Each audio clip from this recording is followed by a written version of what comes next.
positive Zidane syndrome. You know Zinedine Zidane? No, don't know him? This is why the British team lost, by the way, no? Isn't it? So he was your failure in the greatness of France. But remember something, always just simple thing. When you ask the French that you know how Muslims, how much they have a problem there, about, you know, Muslims, problems, suburbs, headscarves, all this is said. He's coming from Nigeria, very often in the suburbs say, oh, you are an Arab. But when it comes to Zidane, no one is asking Zidane, where do you come from? They all accept that he's French. Because he's the best player. So how do you take them from to take him from the team? No, it's French. This is the French team. This is him. So we forget about where does he come from? And he's no longer an Arab. He's no longer a Muslim. He's one of us. Why?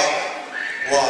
Ask yourself. Take the principles and forget about. It's not only football. It's in everything because he gives something.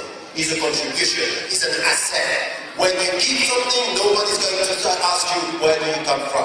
But when you are a problem in the street, when you are a problem in the classroom, when you are a problem, the first question is, where do you come from? Pakistan? Bangladesh? Are you a Muslim? The first perception is the perception of the problem because you don't give anything. You are perceived as a problem, that's not the gift. So contribution to give. But not only to give in sports is good, in arts is good, in society, in social, at the social level, in all the fields, be gift. Fifth one, contribution. And the last one, which is not nothing, is also the right to contest. Contest. It means that sometimes you have people saying something you disagree. You are not happy. You always, and this is a principle, you always show respect. Always. But you don't have to blindly follow what is said. You have a critical mind. So you have to say, no, I disagree. This is wrong. This is not right. With your father and your mother, always. You have always to be respectful because it's an Islamic principle, but you have to be critically respectful and and to show this respectful criticism that sometimes you disagree and you talk, you take and you give. In schools, when you see your teacher not being right, not being fair towards the students, you disagree and you say with respect, this is not right. You stand for the principles. You have to stand up. The right to contest is something which is needed because we need courageous Muslims, not Muslims who are scared, lack of confidence, mistrusting everything. It's all about halal, do this. No, I'm a Muslim. I contribute. I'm trying to be creative. I'm trying to be consistent. I communicate. I'm trying to do it, and I contest when things are wrong. We follow the 6 C's. Think about it. And this is the way the young Muslims are going to also do something for the community. Because at the end of the day, we are speaking about Islam, and sometimes we are waiting for the Muslim scholars. I myself is not waiting for a Muslim scholar to change Britain. I'm waiting for a Muslim community to change Britain. And the Muslim community, the next generation is you. Are you going to be able? No, please. Are you going to be able to use your skills and potentialities and to promote something, to contribute, to give something to this society, to change it for the better? This is your job.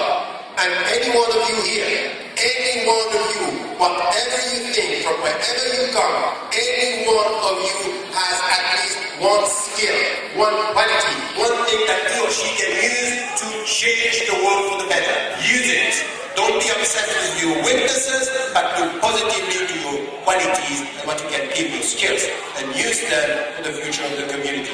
These are the 6 C's, and now you have this discussion about art and what you can provide, and I think that this is a good opportunity for you to open the debate. Jazakumullah.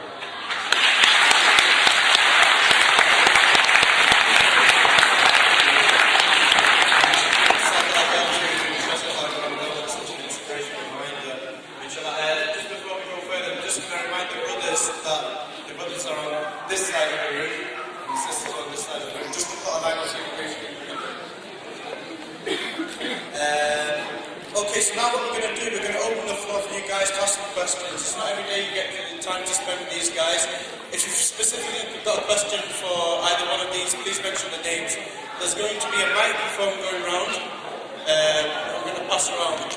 So if anyone's got any questions directly, you know, some of the issues that we can speak about, you know, is being young British Muslims in this society, how do we cope with the different challenges that we face every day as Muslims, how can we contribute more to society, etc. And you know, especially with Isam from Outlandish and Dawud, Wharnsby, these guys, you know, are great artists who've, you know, come here, especially joined us for the Young Muslims program. So please ask questions. So from the floor, is there anyone that's got questions to ask? And the first one that I saw was Rabbi's in the front. Assalamu alaikum. There is a question to everyone. When you were growing up, what kind of music did you listen to? It's one of. He's asking about what kind of music you were listening to when you were growing up. It's a very important question.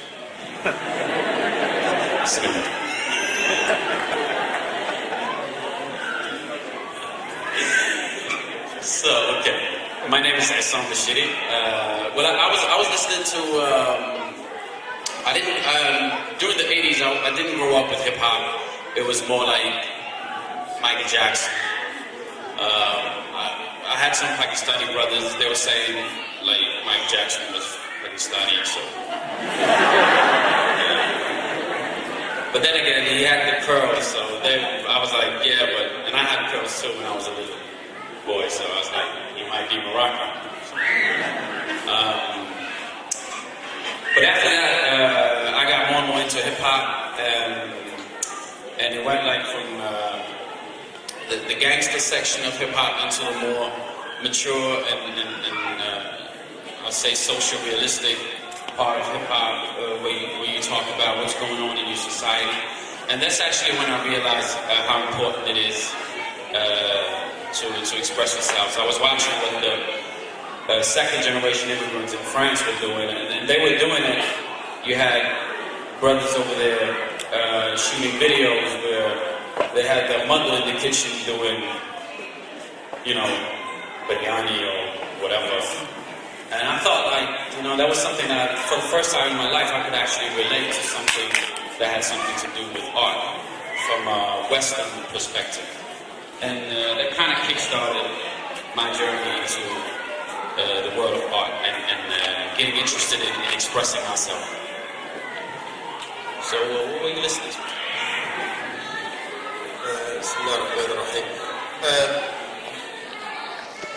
I had, and this is something which is important for me, within the family, as I told you, my parents were the first generation. They came and maybe they were not knowing anything about the surrounding culture, the Swiss and the European, the French culture.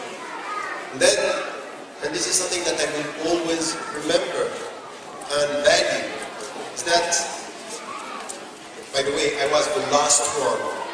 5 other brothers and sisters were just before me, so I was just taking advantage of my situation, which is they got the first place and I was following. But we had nothing which was, you know, Islamic culture. All this was not there. So I had something which is parents sending me a message of be aware of what is halal and what is right, but letting me at the same time go and find my way.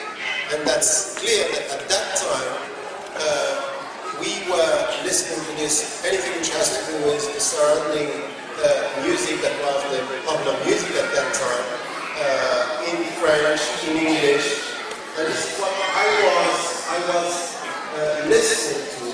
Also, and this happened at the very beginning, was the French songs with very strong lyrics. This is what I was attracted much more by this, because of literature and poetry. And I